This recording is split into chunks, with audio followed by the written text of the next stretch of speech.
Welcome to the AI for Career Success podcast by Curt Robbins, where we help you get smarter than your competition. This is episode 160. I'm Fred, and with me is Daphne. Today we're digging into a topic that, honestly, it flips the script on a lot of the common advice we hear about AI. This was actually suggested by our producer, Curt Robbins. It really does, Fred. Our main source today is an article by Bob Hutchins. He's a PhD, and it's called The Skills Worth Losing. It was published on LinkedIn back on October 23, 2025. And the whole premise is something I think every professional can relate to. We're all trying to master AI, but Hutchins argues we should be using it to get rid of the skills we actually want to lose.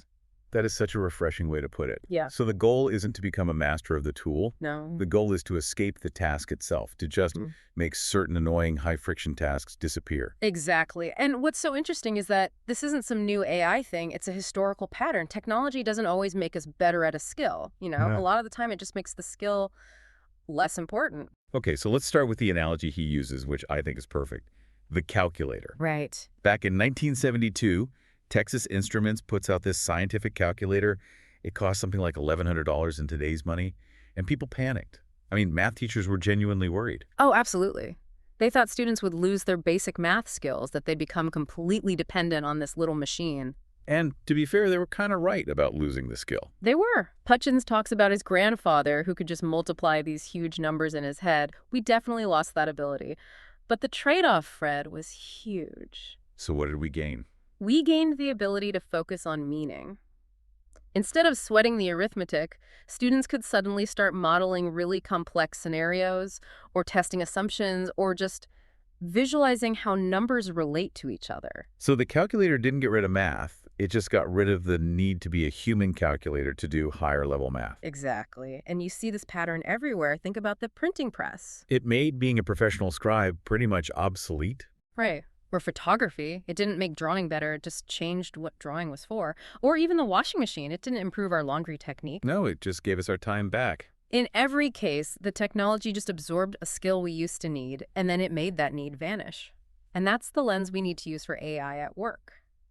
Which brings us to today, right, say. When the author uses AI for, let's say, drafting an email or outlining a presentation. All that standard office stuff. Yeah. The goal isn't to practice his writing. The goal is to make the need for that kind of structural writing less urgent. And this is where I think people hit a psychological wall, Daphne. We're taught to value craft. We admire the person who can just write a perfect memo from scratch. It almost feels like cheating to hand that over to a machine. It does feel that way. And that feeling, that guilt, it comes from not being able to tell the difference between what is craft and what is just overhead. Okay, so how does he define that difference? He uses this great analogy about a dentist. When your dentist uses a digital scanner for an impression instead of that goopy physical mold. Right. Nobody's mourning the lost art of mixing alginic chemicals. No, you're just happy it takes 10 minutes instead of 40. That saved time is a reduction in professional overhead.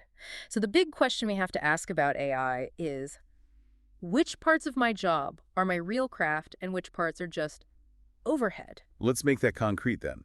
What does that overhead, that friction, actually look like for most of us? In writing, he says it's the repetitive stuff, the scaffolding, organizing information into the same standard format over and over again. Or like keeping the same tone across a dozen internal emails. It's exhausting. It's a total cognitive tax. He says the craft, the part you should never automate, is understanding what you're trying to say, why it matters, and who you're saying it to.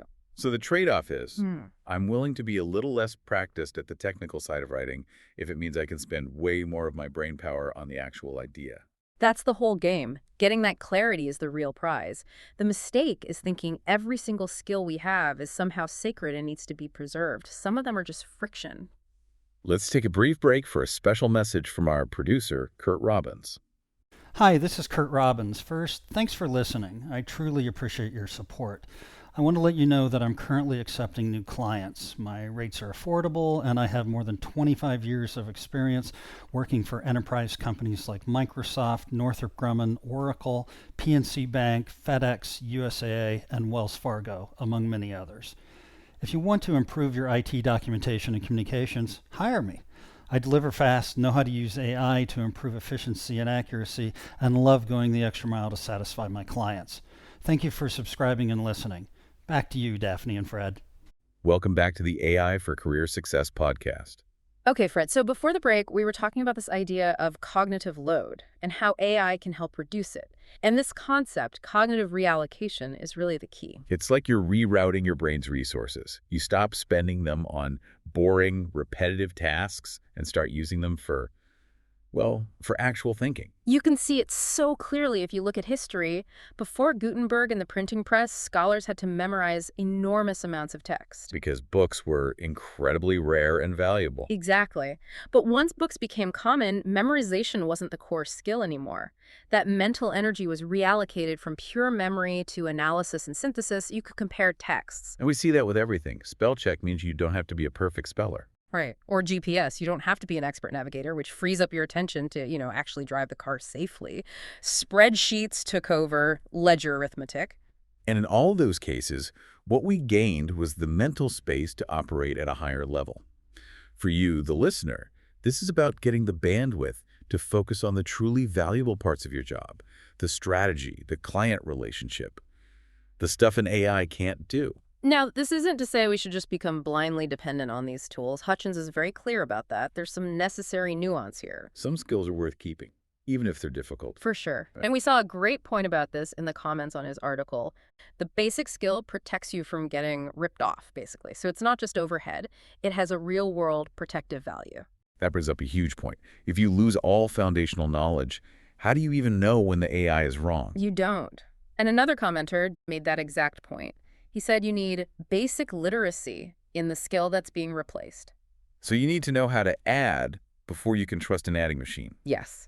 You need the foundation, not to do the task yourself, but to be able to judge the outcome. The AI can do the heavy lifting, but your basic knowledge is the quality control that prevents a total disaster. So Daphne, if we tie all this together for the working professionals listening, what's the big takeaway here for using AI in your career? It sounds like we should stop trying to master AI. Exactly. We need a fundamental shift in perspective. Stop thinking of AI as another line on your resume. Start thinking of it as something that absorbs the friction, the drudgery, the maintenance parts of your job. The goal is to integrate it so well you almost forget it's even there. The author's point about the calculator is so powerful. It made us better mathematicians by taking away a skill, not adding one. So for everyone listening, the question to ask is this. What low-value, high-friction task can I give to AI right now, permanently? And what high-value project, the one you've been too mentally exhausted to start, are you now free to actually focus on? That's where the real career growth happens. It's not about how much you know about prompting. It's about what you can now confidently forget about. Thank you for listening to the AI for Career Success podcast from Curt Robbins, where we help you get smarter than your competition. Remember to like, subscribe, comment, and share. We'll see you next time.